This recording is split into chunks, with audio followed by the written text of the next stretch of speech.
Good afternoon, ladies and gentlemen. The organizers just asked me to start this plenary session. This is a very special plenary session. Let me first say that it is indeed a great privilege for me to participate in this very special forum. I would like to thank organizers for inviting me. This session, plenary session, is about the Bretton Woods system, G20, and the future of global monetary and financial architecture. Indeed, I suppose all of you agree with me in saying that the organizers were quite ambitious to have us cover all these heavily loaded subjects in very limited time span.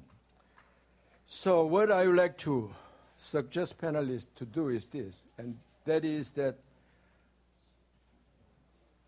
you focus on these very heavy loaded subjects only in the context of discussing current financial crisis, current financial economic crisis.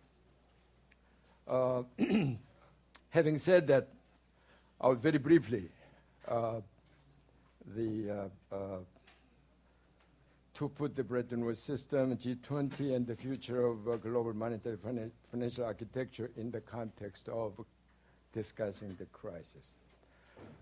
I'm very sure many of you would agree with me and also in saying that the world is still not quite out of the worst economic and financial crisis since the Great Depression of 1930s.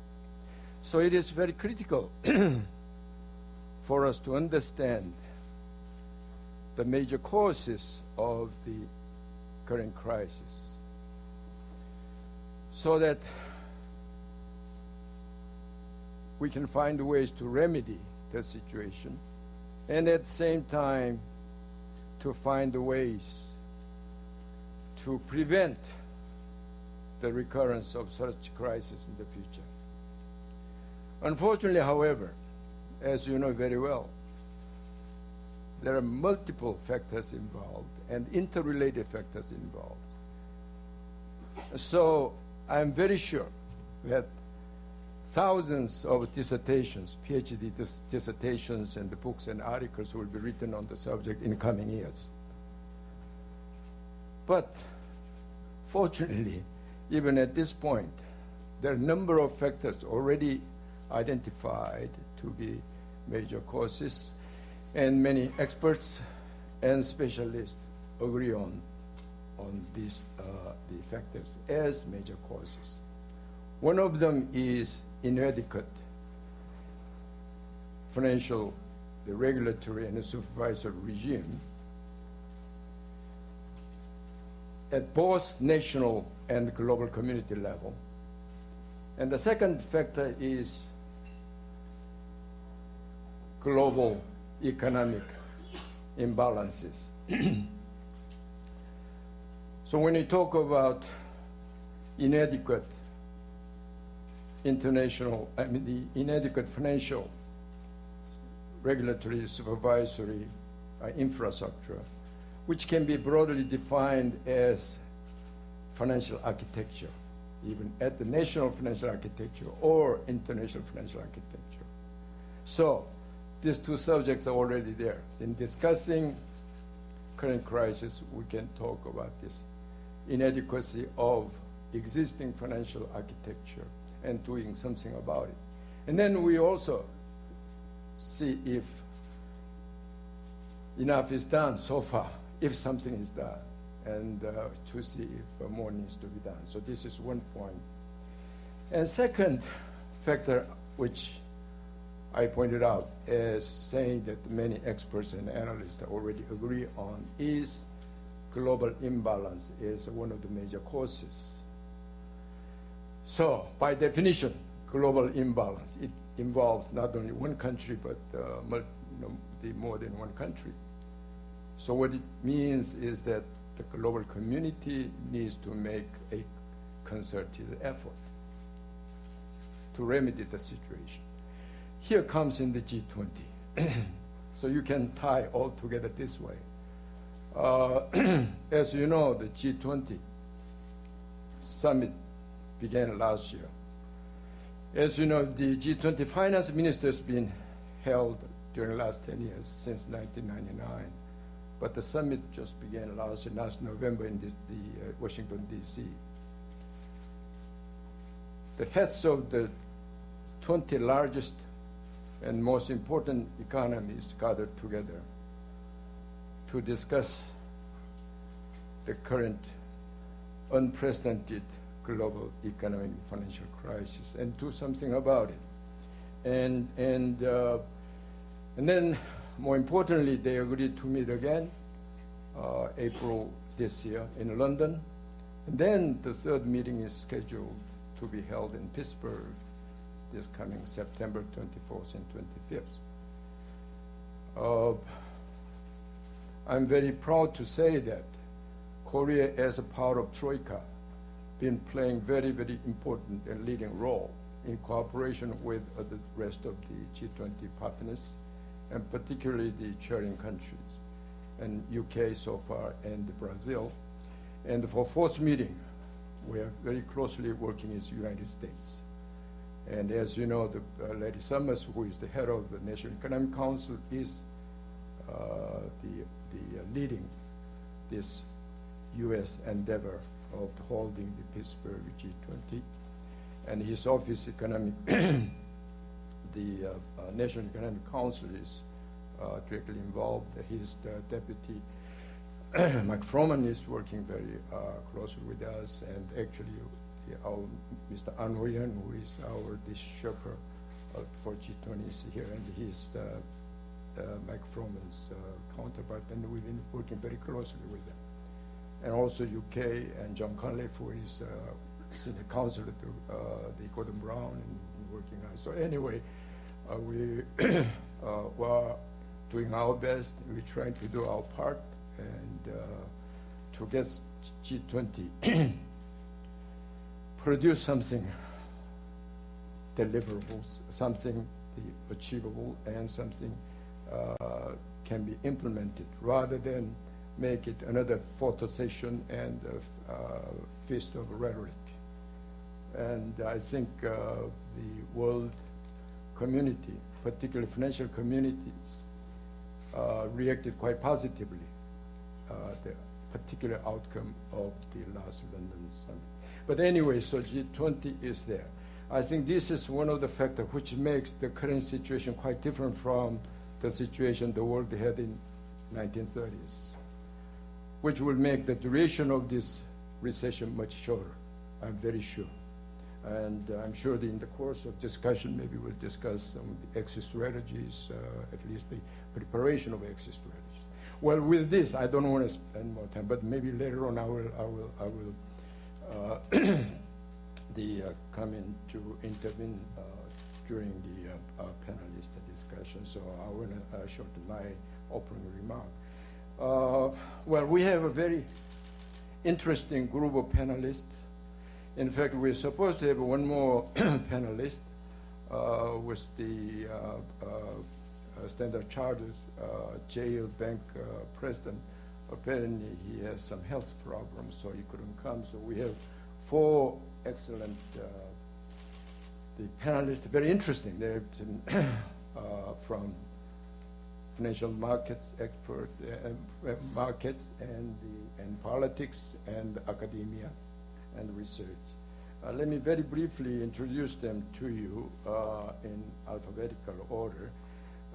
Sitting next to the right-hand side is Mr. Scott Kelp, who is currently the Chief Investment Officer of Korean Investment Corporation, which is an investment management institution set up by the Korean government in July 2003 to manage a part of Korea's foreign exchange reserve and other public funds. He's a very important man. He made a lot of money. And he joined KIC very recently, but he spent more than 20 years in the international financial field, in particular in asset management and research. So he knows the market. And actually, I had the privilege of working with him actually since the mid-'80s, and he knows Korea. Scott knows Korea very well as well. And he also has very strong academic background. He studied at Harvard University and then Oberlin University, and he had various research engagement previously. And then we have Mr. Masahiro Kawai, who is one of the leading economists in Japan, and currently he's the Dean and CEO of Asian Development Bank Institute in Tokyo. Mr. Kawai has had a very brilliant career in academia, and actually he served in the Japanese government as well. He was Deputy Vice Minister of Finance for International Affairs at the Ministry of Finance, and also he had the experience working at the World Bank, and he has very wide range of experiences in teaching as well as research, and also he worked at the ADB, and he's very much involved in the East Asian financial cooperation and so forth. So we the fortunate to have him. And then we have Mr. David Daokui Lee. Apparently he's from China. He is actually director of the Center for China in the World Economy at the Tsinghua University, and this center is very prestigious in China, and he holds the Mansfield Freeman Professor of Economics at the Tsinghua University. But I know this very interesting, the sentence in his resume says, his childhood was spent in Sichuan, Sichuan province as a result of his parents being displaced by the countryside during the Cultural Revolution. I found this very interesting. Maybe if you have time, you may talk about it a little later. But anyway, we are very glad to have you. He also has very strong academic background. He has a good training in the U.S. from the Harvard University. And then we have Mr. Kataro Tamura, who is the only politician around. He is the member of House of Councillors in the Japanese Diet, and but interestingly enough, he is currently in politics. But he has also experience in business and academia. He also had training in the academic training in the U.S. and in Japan, and he taught at various universities and institutes. So all four panelists have different backgrounds from different fields, but one thing in common, that is that they have very strong academic background, so they can see these things in a more theoretical framework. Well, with this, I think I will invite panelists to make a little statement. Maybe since we have about an hour, 10 minutes or so, I'll give you, each of you, the initial statement for 10 minutes. If needed, maybe 10 to 15 minutes maximum, so that we'll have more interactions with the floor as well as among yourself. Okay, Scott, you want to start?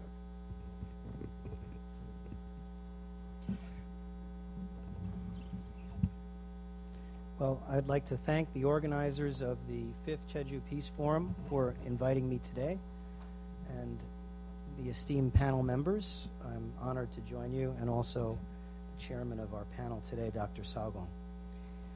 I have a few remarks. I just would like to make it clear that I am neither a policymaker nor despite Dr. Sagong's very nice introduction, a real academic. I'm really just a simple investor. And so what I would like to do today is to give you my perspective as an investor on what's going on or the challenges that I see facing currently the global financial markets.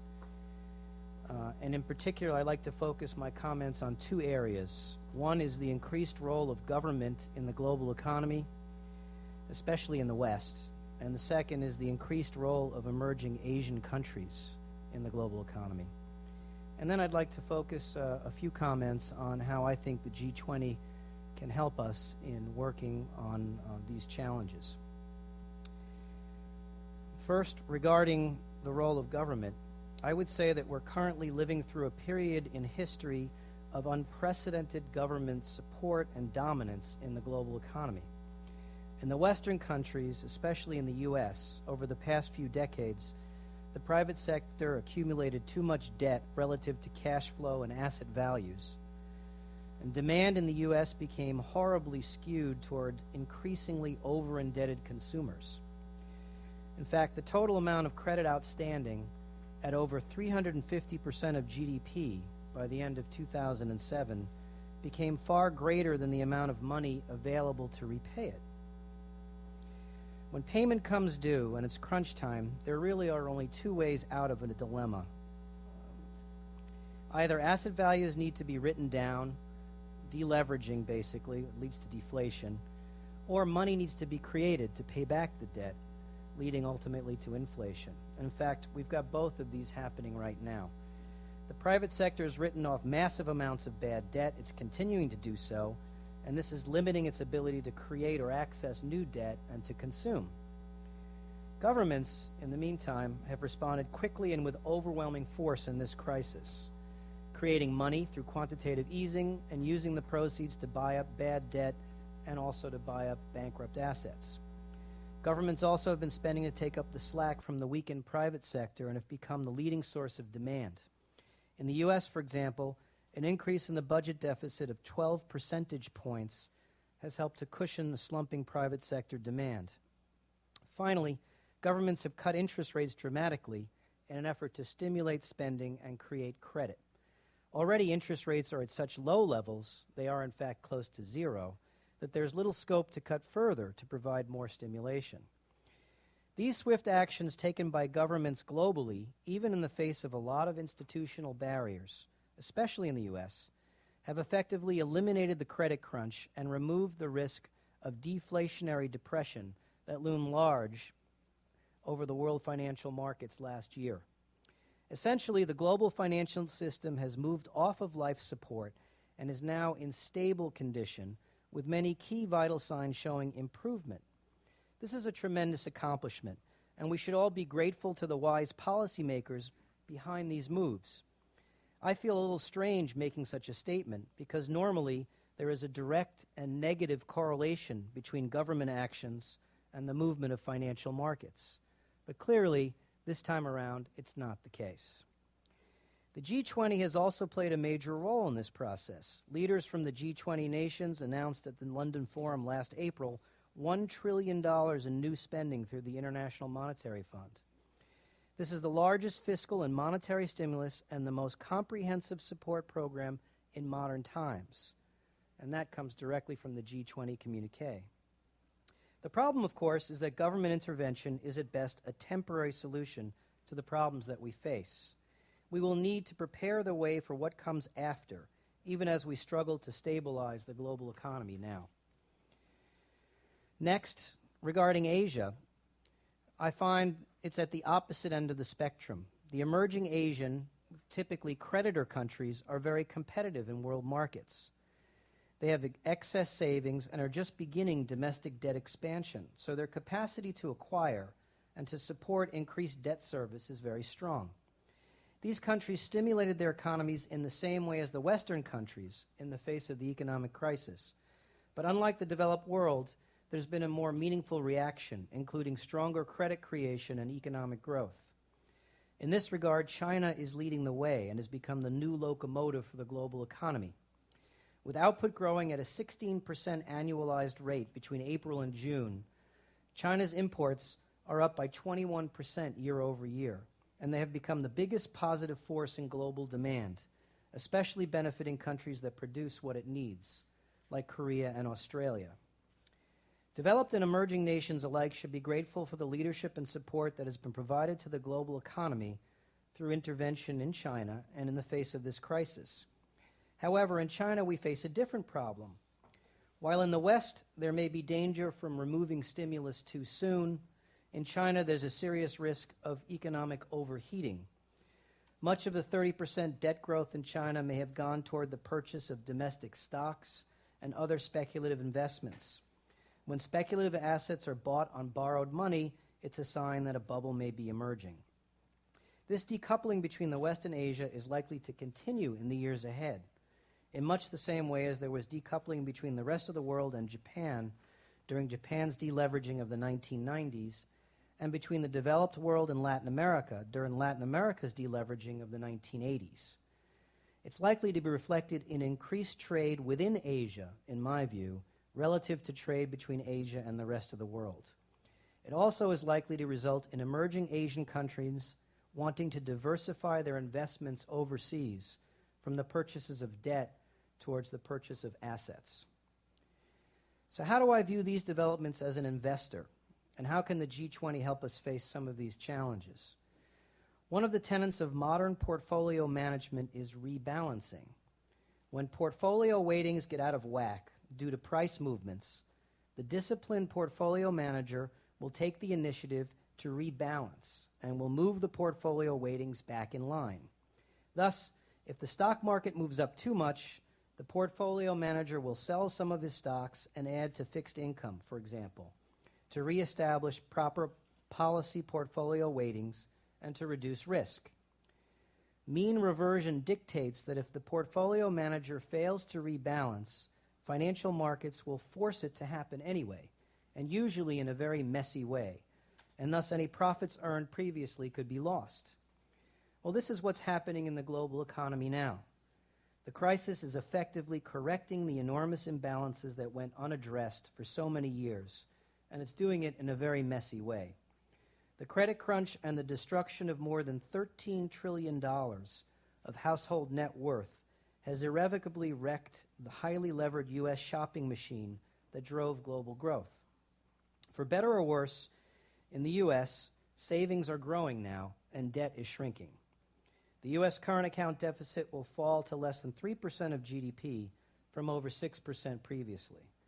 On the other hand, surpluses in creditor countries like Japan and China are shrinking at a very fast pace, while the external lending and export machines are slowly breaking down. For example, about 75% of China's growth this year will come from public spending or government-induced lending rather than from exports. Rebalancing through economic crisis is a cruel way to correct past excesses. But as Rahm Emanuel, the White House Chief of Staff to President Obama, said, we should never let a good crisis go to waste.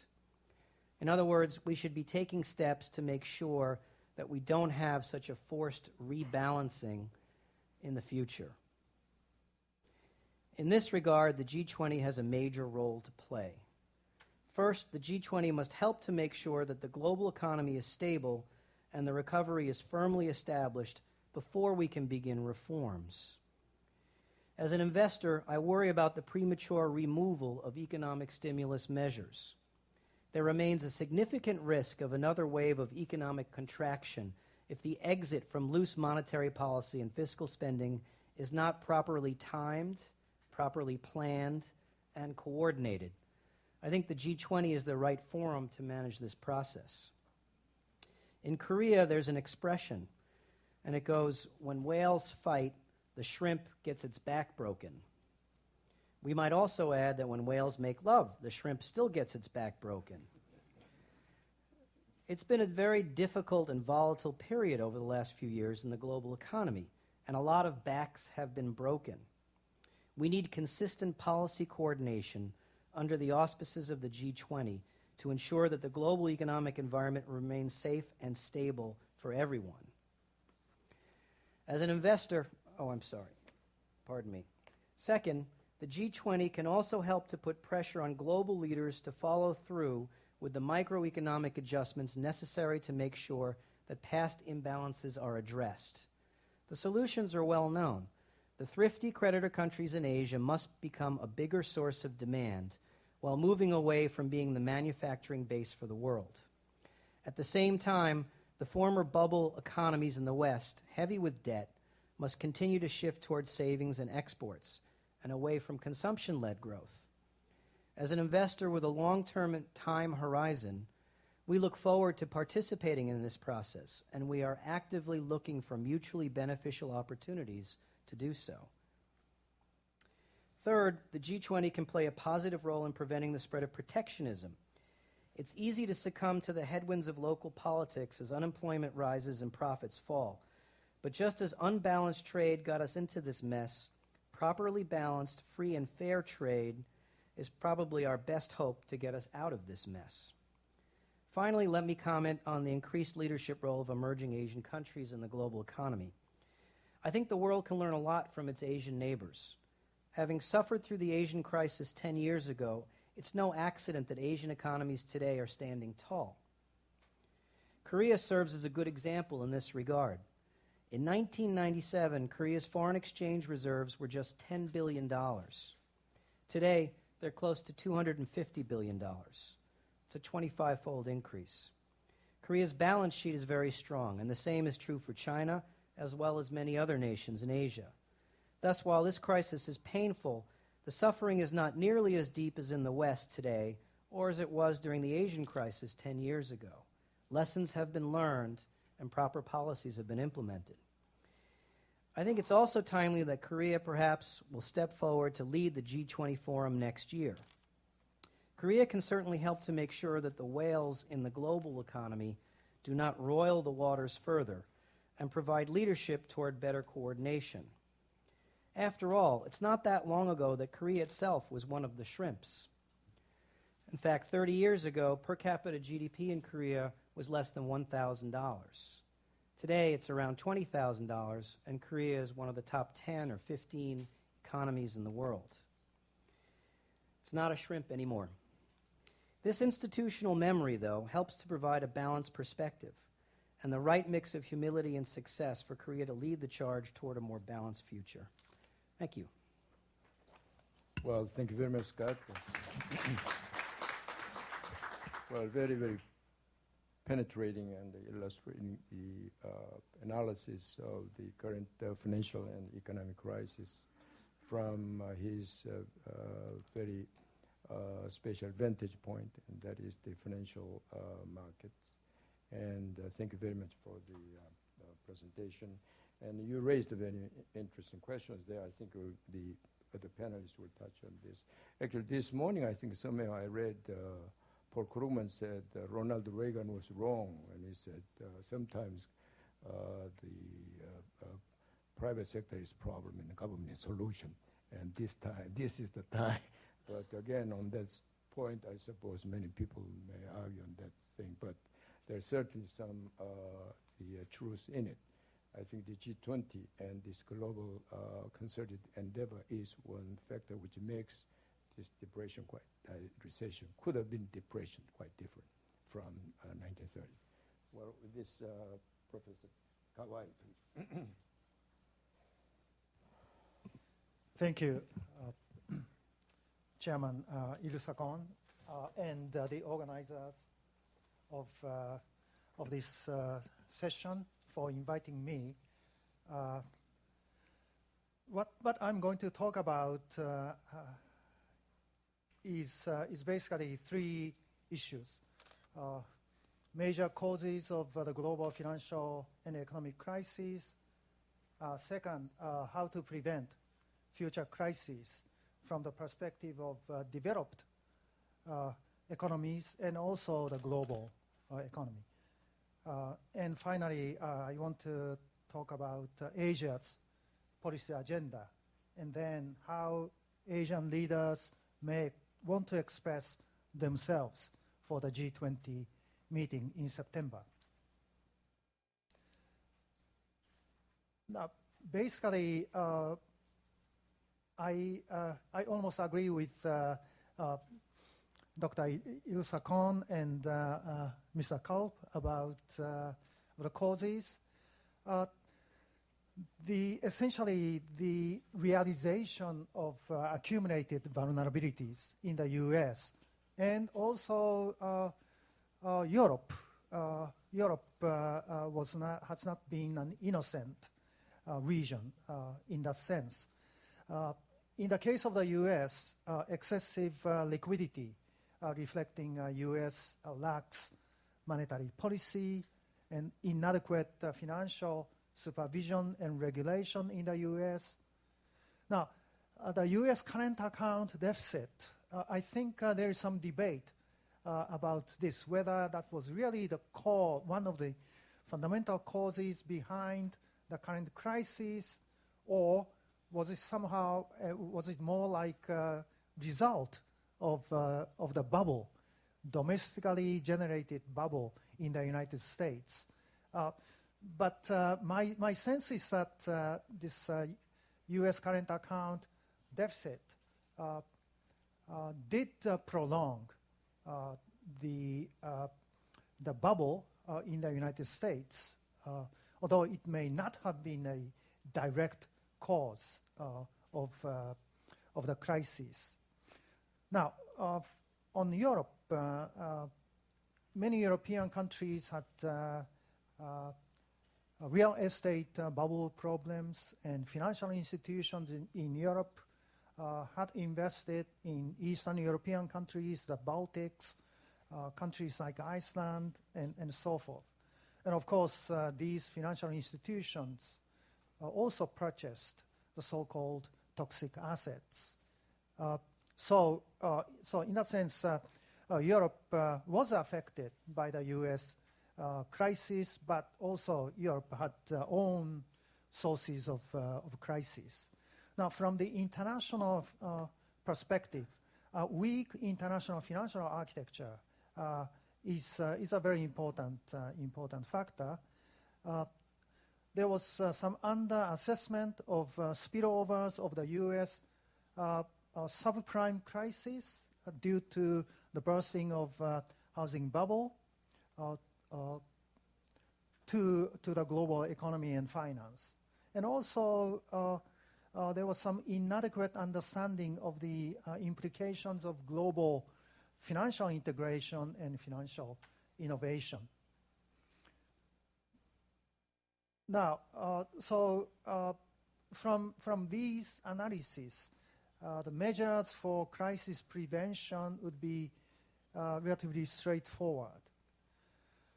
The epicenter of the current crisis, the United States, and to some extent Europe, the center of the global economy must maintain stable and sound macroeconomic and financial conditions.